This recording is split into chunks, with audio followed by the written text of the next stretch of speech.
আসসালামু আলাইকুম ছোট্ট সোনামণিরা, কেমন আছো তোমরা? আশা করি নিশ্চয়ই ভালো আছো। আমিও আল্লাহর রহমতে ভালো আছি। আপন লিসন্সের পক্ষ থেকে আমি ফেরদৌসারা শাহিন তোমাদের স্বাগত জানাচ্ছি। বন্ধুরা, আজ আমরা প্রথম শ্রেণীর বন্ধুদের নিয়ে তাদের গণিত বইটা নিয়ে কিছুক্ষণ থাকবো, কিছু অঙ্ক করার চেষ্টা করব, কথা বলবো, হ্যাঁ, কিছু বোঝার চেষ্টা করবো। এই যে তোমাদের গণিত বইটা, তোমরা সবাই খাতা কলম নিয়ে এবং গণিত বইটা নিয়ে রেডি তো? বন্ধুরা, আমি আশা করছি তোমরা রেডি হয়ে আছো এবং আমার ক্লাসটা দেখছো। তো বন্ধুরা, মনে করে দেখো তো, কিছুদিন আগে আমি যোগের ধারণা দিয়েছিলাম। যোগ করা, যোগ একত্র করা। তোমার কাছে যা আছে, দুটো চকলেট, দুটো কলম, আমার কাছেও যদি দুটো কলম থাকে বা তিনটা কলম থাকে বা চারটা কলম থাকে, মোট কয়টা কলম হলো একত্রিত করে আমরা গুনে গুনে, যেমন তোমার দুটা আমার চারটা, তোমার দুইটা আমার চারটা, তাহলে মোট কলম হবে 6টা। এই যে 4, 5, 6, এভাবে আমরা যোগের ধারণা দিয়েছি না আগে? হ্যাঁ, দিয়েছি।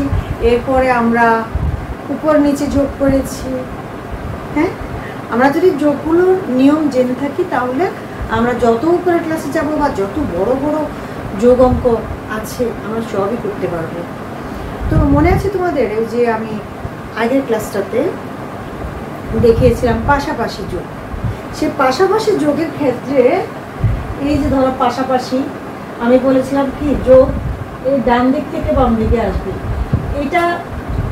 এটার সাথে এই 41-এর সাথে 16 আমরা যোগ করব। তো এই 16 একক দশক ডান দিক থেকে আসবে, আবার 41-এর একক দশক ডান দিক থেকে বাম দিকে আসবে। আবার তোমাদের মনে আছে হয়তো, আমি বলেছিলাম কি এককের সাথে এককের যোগ, তারপরে 6-এ কত বসাবো, তারপরে আবার দশকের সাথে দশক হলো এখানে 1, দশক হলো এখানে 4, এই 4 আর 1 কত, এভাবে আমরা যোগ করে আমরা গত ক্লাসে বুঝিয়েছিলাম, তাই না বন্ধুরা? এটাতে আমরা আরো একটা নতুন পদ্ধতিতে বা কৌশলে আমরা অঙ্কটা করতে পারি। এই ধরনের পাশাপাশি যোগ দেখলে আমরা যদি আমাদের কাছে একটু কেমন যেন লাগে, তাহলে সহজে কি করা যায়, সহজে আমরা খাতার পাশে এভাবে এই একই অঙ্ক দেখো, 41 এবং 16, 41-এর সাথে 16 যোগ করলে কত হয়? 41, 16 আমি একটু ফাঁক করে লিখেছি তোমাদের বোঝানোর জন্য, যে এদিক থেকে এদিকে আসবে। এদিক হচ্ছে কি এককের ঘর, নিচে নিচে যাওয়া হবে। এখানে তো 2টা, 3টা, 4টা, 5টা দিয়েও তোমরা যোগ করতে পারবা যদি তোমরা শিখতে পারো, কেমন? তো এখানে আমি বোঝানোর জন্য ফাঁক করে দিয়েছি এবং তোমাদের বইতেও দেখো ফাঁক করে দেওয়া আছে, ফাঁক করে দেওয়া আছে তোমাদের বোঝার জন্য। তো এককের ঘরে আছে 1, তারপর হচ্ছে 6, মানে হচ্ছে আমরা 1-এর সাথে 6 যোগ করব। ধরো আমার হাতের আঙ্গুল কয়টা? 5টা, আমি আরো একটা নিলাম, কয়টা হলো? 6টা। সে সাথে আমি এই 6টা আঙ্গুল নিলাম, 6টা আঙ্গুলের সাথে আমি আরো একটা আঙ্গুল যোগ করব, তাহলে কয়টা হলো? 5 আর 2, 7। কি এটা হচ্ছে 7। এরপর দেখো 4 এবং 1, দশক। এককের ঘর শেষ করলাম, তারপর দশক। 4, আমার হাতে 4টা আঙ্গুল, আরেকটা আঙ্গুল নিলাম, বা আমি এই আঙ্গুলটা বের করলাম, তাহলে কয়টা হলো?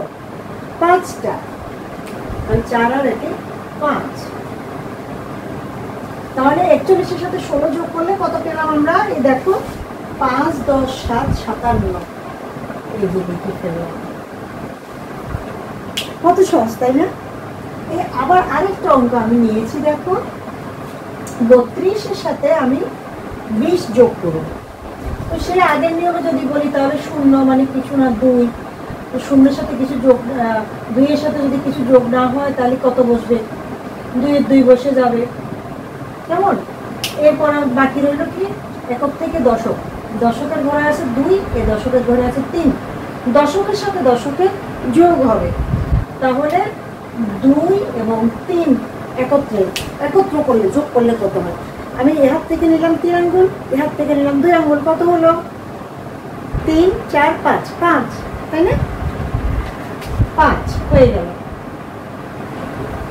তো কথা সেটা না, আরেকটু কথা বাকি আছে, সেটা আমি যদি আগের পদ্ধতির সাথে, কারণ তোমরা তো আস্তে আস্তে আরো বড় বড় অঙ্ক করবে, তাহলে নতুন নতুন কৌশল বুদ্ধি বের করতে হবে সহজে অঙ্ক করার জন্য। হ্যাঁ, তো সেই 32 সাথে আমি 20 যোগ করে এখানে দেখালাম পাশাপাশি। আর যে একক, এই যে একক বরাবর একক, দেখো এই একক বরাবর একক হলে অঙ্কটা এটা এখানেই শেষ, অঙ্কটা আমরা এখানেই শেষ করে ফেলেছি। তাহলে এই একক বরাবর 2, 2 এর সাথে কিছু যোগ হয়নি, তাহলে 2 এর 2, 3 এর সাথে 2 যোগ হবে, ওই যে একটু আগে বললাম 3টে আঙ্গুল এবং 2টা আঙ্গুল নিলেই হতে হবে। 3 4 5 5 হয়ে গেল আমার অঙ্কটা। তার মানে তোমরা যখন পাশাপাশি যোগ দেখবে তখন কি করবে, তোমরা তখন একক দশক হিসেব করে খাতার একপাশে সেই যোগটা, আগেরটা আগে পরেরটা পরে, এভাবে এনে যোগ করবে। এখানেও দেখো 32 ছিল আগে, আমি আগে আনলাম, 20 ছিল পরে আনলাম, 32 আর 20 যোগ করলাম। এখানে তো আমি সরাসরি করে ফেলেছি, কিন্তু আমি তোমরা যদি ছোট মানুষ সরাসরি করতে না পারো, তাহলে সেই বুদ্ধিটা আমি দেখিয়ে দিলাম যে কি 32-এর সাথে 20 পাশাপাশি যদি কারো সমস্যা মনে হয়, তাহলে সেক্ষেত্রে তোমরা খাতার অন্য একটা দিকে একটা সাইডে আমার বোর্ডের মতো কি করবে, এভাবে যোগ করে ফলাফলটা এখানে বসাতে পারো। ধরো আমি এখানে যোগ করে বা তুমি যোগ করে কিছু পাওনি, ধরো আমি এখানে মুছে ফেললাম, তারপরে আমরা যখন উপর নিচে যোগ করলাম, উপর নিচের যোগ তো তোমরা আগে থেকেই পারো। কত পেলাম, 32-এর সাথে 20 যোগ করলে আমরা পেয়েছি কত, 52। সেই 52টা আমরা এখানে বসিয়ে দিতে পারি। আর যদি তোমরা একটু ভালো, মানে খুব মেধাবী হও, খুব দুষ্ট না হও, স্যারদের কথা মনোযোগ দিয়ে শোনো, তাহলে তো তোমরা আরো আগেই পেরে যাবে। সেটা কি, এককের সাথে একক 2, 2 এর সাথে কিছু যোগ নাই, তাহলে 2 এর 2 বসে গেল, 3, 3 এর সাথে 2 যোগ হলে 3 আর 2, 3 হলে 4 5 বসে গেল। বাস এইভাবে আমাদের পাশাপাশি যোগটাকে আমরা বুদ্ধি করে উপর নিচে করেও সহজে আমরা যোগ অঙ্ক করতে পারব। পাশাপাশি যোগকে একটু সাইডে এনে, খাতার সাইডে এনে উপর নিচ করে আমরা যোগ অঙ্ক করতে পারব। তো বুঝলে তো বন্ধুরা, এই যে আমাদের বইতেও আছে, হ্যাঁ আমি করালাম, আর বইতে আরো কিছু অঙ্ক আছে, তোমরা সেগুলো কি করবে, তোমাদের লেখাপড়ার কাজে যদি সহযোগিতা করেন তার সহযোগিতা নিয়ে তোমরা বাকি অঙ্কগুলো করবে। আর যদি বুঝতে অসুবিধা হয়, আমার অনলাইন ক্লাসটা টেনে টেনে দেখবে, আর মুরব্বীদের যারা তোমাদেরকে সহযোগিতা করেন তাদের সহযোগিতা নেবে, তাহলে তোমরা অঙ্কগুলো খুব সহজে পারবে। পাশাপাশি যোগও পারবে, উপর নিচে যোগও পারবে না? হ্যাঁ নিশ্চয়ই পারবে, ইনশাল্লাহ পারবে। তো বন্ধুরা, আজ আর নয়, আল্লাহ হাফেজ।